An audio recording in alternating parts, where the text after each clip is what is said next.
Dear students, 6th sem lesson first video 5th 5वीं video है आपकी। कल हमने प्रथम सुधार अधिनियम और द्वितीय सुधार अधिनियम पढ़े थे।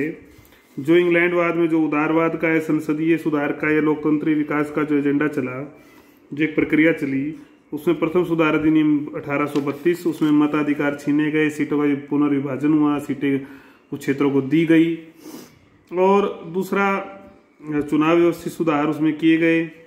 प्रथम सुधार अधिनियम का महत्व, दोष गुण हमने पढ़े थे। फिर द्वितीय सुधार अधिनियम 1867, उसकी मुख्य धाराएं हमने पढ़ी। आज हम पढ़ेंगे तृतीय सुधार अधिनियम जो 1884 और 85 में लागू हुआ। इसके दो भाग थे, एक जो है 1884 में लागू हुआ, एक 1885 में लागू हुआ। इसकी जो धाराएं थी वो भी हम आपको बताएंगे। तो विकास जो है जारी था। विकास किस चीज का विकास? सुधारों का विकास, लोकतंत्र की जो परंपरा है उसका विकास जो है लगातार लोकतंत्रीय प्रक्रिया जो थी उसका विकास जो है जारी था। पूर्ववर्ती अधिनियम दोष रहित नहीं थे, मतलब कुछ दोष तो थे पूर्व वालों में, उन दोषों में ही सुधार करना जरूरी होता है। एक आवश्यकता लगातार समाज को महसूस होती है, तो आवश्यकता महसूस होती है तो मांग उठती है, और मांग उठेगी तो फिर ये प्रक्रिया चलती है। ग्लेडस्टेन को जो है सफलता मिली थी। एक कुछ समय बाद चुनाव हुए, जब चुनाव हुए तो ग्लेडस्टोन को सफलता मिली, और वो गुप्त मतदान प्रणाली का समर्थक था। तो उसने हाउस ऑफ कॉमन्स से प्रस्ताव पास कर हाउस ऑफ लॉर्ड्स में भेजा। पहले लोकसभा में प्रस्ताव पारित होता था, और फिर उसके बाद उन्होंने लोकसभा में हाउस ऑफ कॉमन्स, और फिर हाउस ऑफ लॉर्ड्स में उसने प्रस्ताव भेज दिया, और वहां पर मजबूरीवश वो पास या दबाव में उन्होंने पास करना पड़ा। इनके अतिरिक्त ब्रिटेन में प्रशासनिक तौर पर भ्रष्टाचार काफी था, भ्रष्टाचार काफी था वहां पर। तो जिसको ग्लेडस्टोन व उसका प्रधानमंत्री जो है रोकना चाहते थे, रोकने के लिए जब दूसरी बार वो प्रधान बना, सेकंड टाइम ग्लेडस्टोन प्रधान बना 1880 से 85, तो उसने कुछ सुधार अधिनियम का जो है प्रस्ताव रखे और उसको पास करवा लिया। तो उसकी धाराएं क्या थी वो अब हम पढ़ने वाले हैं।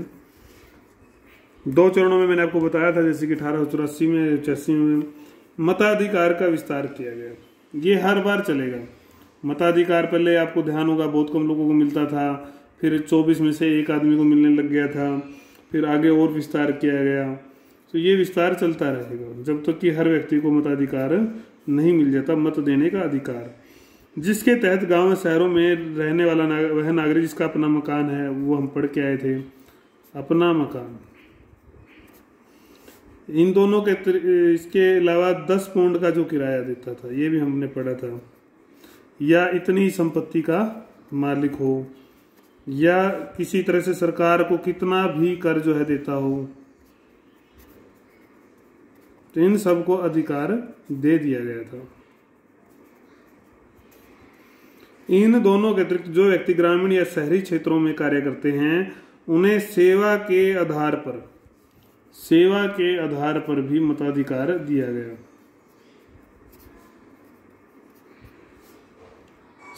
इस अधिनियम की सारी घटनाएं जितनी भी घटनाएं हुई वो समान रूप से लागू थी। कहाँ पर? आयरलैंड में, क्योंकि ये इनमें कुछ चीजें स्वतंत्रताएं बाद में दी जाती थी या दी नहीं जाती थी, लेकिन इस बार इनमें भी समान रूप से धाराएं लागू की गई। 15,000 से कम जनसंख्या वाले जो नगर थे, देखा था आपने पहले 2,000 वाला, फिर 10,000 वाला, 15,000 जनसंख्या वाले का अधिकार वापस ले लिया गया, और पूरे ब्रिटेन को जनसंख्या आधार पर चुनाव क्षेत्रों में बांटा गया।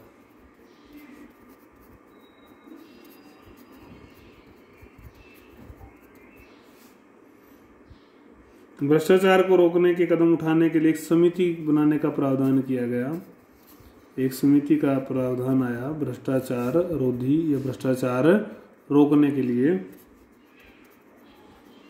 वो गुप्त मतदान प्रणाली सारे देश में लागू। तो ये धाराएं थी, ये कुल मिलाकर 8 धाराएं हमने पढ़ी हैं अभी तक इसमें। तो ये आपका था तृतीय सुधार अधिनियम जो 1884 से 85 तक लागू रहा। फिर आता है 20वीं सदी के सुधार अधिनियम। 20वीं सदी में क्या क्या हुआ।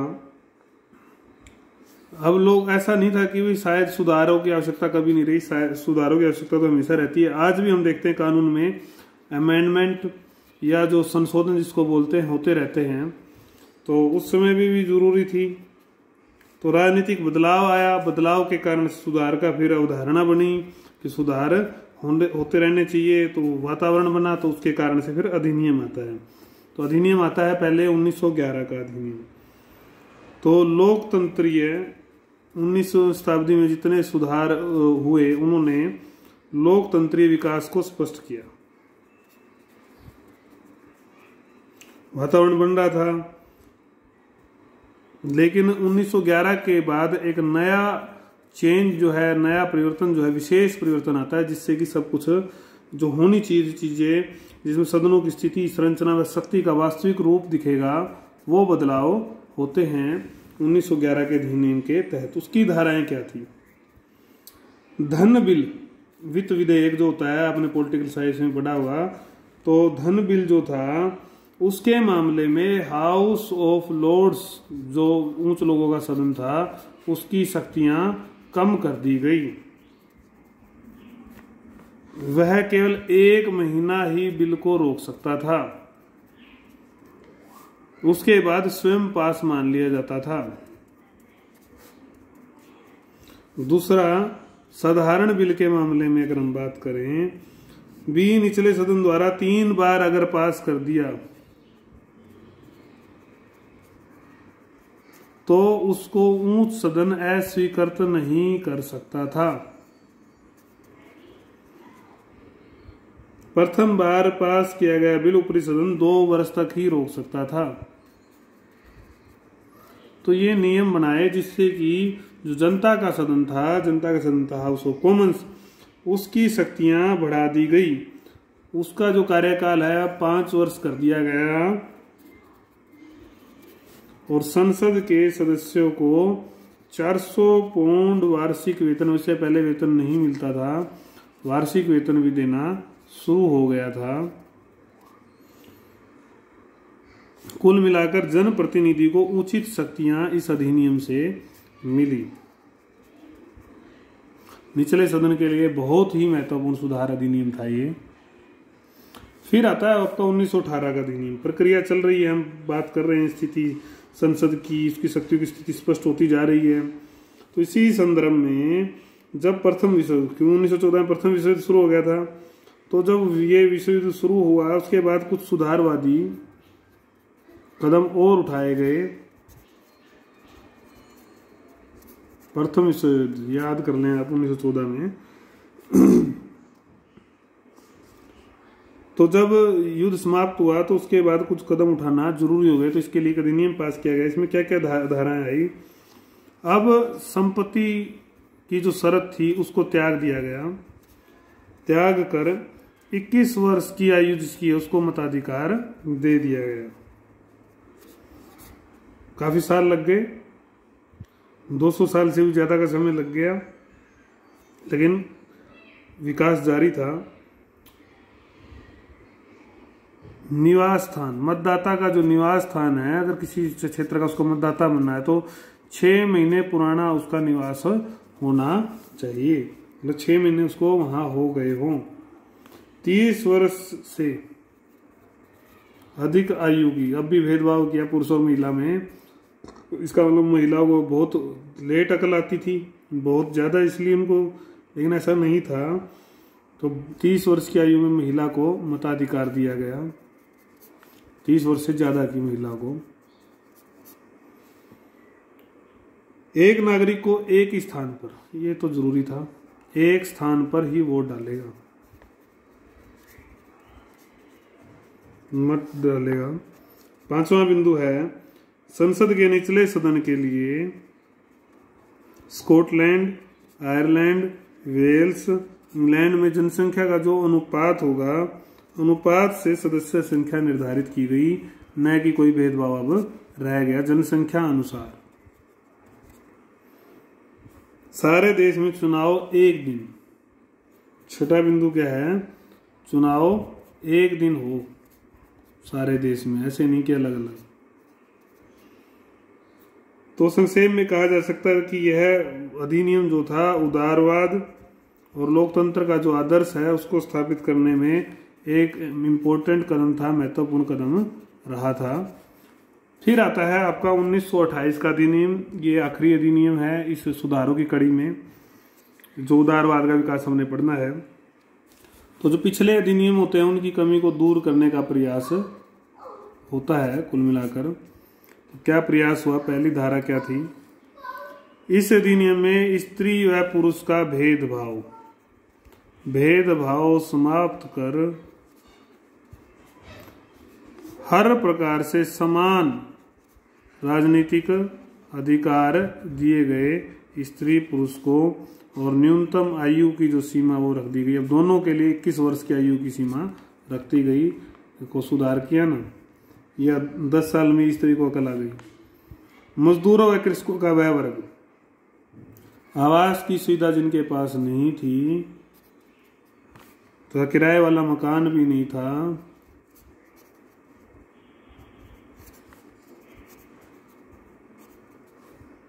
किसी अन्य पर आश्रित थे, उनको भी मताधिकार दिया गया। मतलब हर जीने वाले व्यक्ति को कुछ न कुछ जरूरी था उसका सम्मान मिलना। इस तरह से हम कह सकते हैं 1832 में लोकतंत्र की स्थापना की जो शुरुआत हुई थी वो 1828 तक आते आते एक के बाद एक जो सुधार आए, अधिनियम आए, उसकी जो प्रक्रिया चली, तो उस सारे से कुलीन से सत्ता निकलकर मध्यम शिक्षित और धीरे धीरे गरीब आदमी तक भी वो आती गई। और 1928 में से हम देखते हैं कि हर प्रकार का भेदभाव अंतर जो है समाप्त हो गया इन अधिनियमों के तहत। लोकतंत्र सर्वव्यापक मताधिकार प्रणाली ने वहां पर लोकतंत्र को स्थापित किया। तो कुल मिलाकर उदारवादी का जो चरम था वो इस काल में हमें दिखने लगा था। तो ये प्रक्रिया, ये सारे चरण हमने पढ़े। तो क्वेश्चन किस तरह से आ सकता है, क्वेश्चन इस तरह से आ सकता है आपका कि उदारवादी जो उदारवाद का जो विकास हुआ उसकी प्रक्रिया को समझाइए, अर्थ बताते हुए उसकी प्रक्रिया को समझाइए, अर्थ बताते हुए उसके चरणों का वर्णन कीजिए। प्रक्रिया को समझाइए, चरणों का वर्णन कीजिए, चरण बताएं। या फिर कैसे आ सकता है कि 1832 का जो सुधार अधिनियम थोड़ा बड़ा था, उसकी विशेषताएं कैसे क्या चला, उसकी विशेषताएं बताइए। या क्वेश्चन मुख्य धारा गुण 2 से पूछ सकता है इसके। या संसदीय सुधारों का, ये सारे क्या है, संसदीय सुधार है या लोकतांत्रिक विकास प्रक्रिया, ऐसा भी पूछ सकता है। संसदीय सुधारों की प्रक्रिया, लोकतंत्र के सुधार की प्रक्रिया, लोकतंत्र विकास की प्रक्रिया में जो प्रमुख सुधार कानून थे उनका वर्णन कीजिए। इसकी मर्जी है, किसी भी तरह से ये पूछ सकता है आपसे, आप तैयार रहें। और जो इम्पोर्टेंट क्वेश्चन है एक इसमें, वो आपके असाइनमेंट में रहेगा, वो मैं आपको नेक्स्ट वीडियो में बताऊंगा इसी लेसन से। उसमें हम वेरी शॉर्ट क्वेश्चन भी करेंगे और इस तरह से ये फिर हमारा लेसन पूरी तरह से समाप्त हो जाएगा, एक पार्ट। उसके बाद भी सिलेबस चलेगा, कोई गैप नहीं है। आप अपनी तैयारी रखें एग्ज़ाम की भी और इस सिलेबस की भी, क्योंकि समय कम है तो उसमें हम इसको छोड़ नहीं सकते।